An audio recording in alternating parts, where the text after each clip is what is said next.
Frickin' Overlord. A damn power fantasy story again. Imagine that. Deja vu. Overlord got me into reading light novels. I watched the first season of the anime and was just hooked. It was sad to see it didn't really have a manga presence, but I found the light novels which led me down that rabbit hole of content. Overlord's a classic isekai. Servers shut down, but he stays in the game, and now everyone comes to life. The usual. But what's unique is our protagonist Ainz. He's a no-lifer, long-time player, max-leveled sorcerer. His guild has built up a lot of strength over time, and all of that gets transferred to this new world. He's overpowered, but remains cautious. We're not sure if the world itself has gotten stronger, stayed the same, or it's become weak. And after establishing himself with the rest of the world, Overlord becomes more just about politics and scheming. Ainz isn't actually well versed in any of this stuff, he just fumbles into Demiurge's plans and they tend to work themselves out by sheer luck. Now Ainz is entirely capable of steamrolling through the world, but the interesting part of Overlord comes from the path with the most friction, trying to dominate the world with the least aggressive acts as possible. Not to say that Ainz ever shies away from an opportunity to exert his strength, it's just usually the least preferred option. Instead, Ainz does a lot of recon and adventures as a warrior. This puts the trials that he faces on a more equal standing, and there's a lot more back and forth during the action scenes. The name of the game for Overlord is Intel. Everything is done to better understand this new home Ainz has found himself in. So that's usually what Ainz is up to. But like most power fantasies, the story doesn't just focus on him. We also focus on the NPCs under Ainz's control and the viewpoints of the humans from the neighboring kingdoms. Of course, they're nowhere near as strong as Ainz himself, so we get more hero journeys depending on which NPC has the spotlight at the moment. Which is honestly some of the best parts of Overlord. Especially if you really end up enjoying an NPC from Nazarick. そして不死をデイバーノック不死をですか愚物には過度な二つのですね Or one of Ainz's former guildmates. If getting into lore and learning about characters more in depth is your thing, then you've come to the right guild. Not just the NPCs themselves, but the work they're doing outside of the story.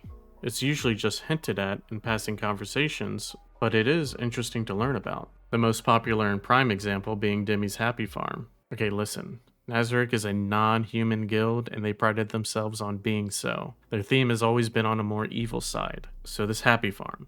Well, I'm just gonna keep it short. There's 3 farms. First one is to make magic scrolls from skins. The second is for crossbreeding. And the third is for amputation experiments. The exact details for these are pretty brutal, but none of this is showed. Like I said, it's usually a few lines of dialogue that could easily be missed if you aren't paying attention.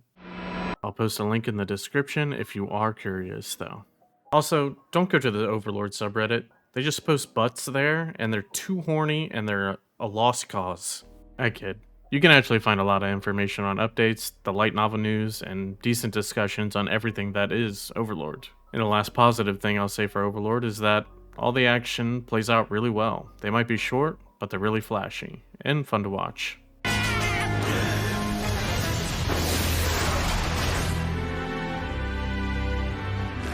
There are just a few negatives about the series in a whole. As a usual cliche of most animes, our protagonist has a harem full of women. In Overlord, it's usually just the extreme loyalty the NPCs have to the guild and Ainz, but some of it spills over to more romantic and sexual. Thankfully, this isn't a pivotal point to any of the story points, and these moments are fairly rare enough to not annoy the shit out of you. Okay, for the Overlord enjoyers, we gotta talk about Season 2. The Lizard Saga, for what it is fine, but using 5 whole episodes is actual insanity. I must warn anyone going into Overlord, the first 5 episodes of Season 2 is just filler. They wanted to tell a story from a non-human viewpoint that have also been affected by Ainz's new rule. So it's 5 episodes, featuring lizards having sex, and in the end, only 3 or 4 of them ever show up again. And when they do show up, they're extreme side characters. Nowadays, I just cope and tell myself it's cool world building, but it knocked all the hype I had for Season 2, waiting each week just to see another goddamn lizard episode. But 4 seasons are out now, so they probably aren't that bad nowadays since you don't have to wait weeks to get through it. And finally, we have to talk about the CGI. The biggest offenders are in Season 3. It's kinda on par with things like Berserk's great CGI. They're not rampant, but they are extremely jarring when they show up. But for a series as a whole, there's not too much to complain about, and 2 of them are specific to the anime. As always, I love Overlord, so of course I'll sound harsh when talking about the negatives. Check it out. It didn't have a manga when I got into it, but it does now, and from what I've seen, it's currently caught up to Season 3. While the anime is at 4 seasons with a movie coming out, and the light novel is nearing its end, which was confirmed by the author himself. Thanks for watching, like, subscribe, and comment, and as they say, bye.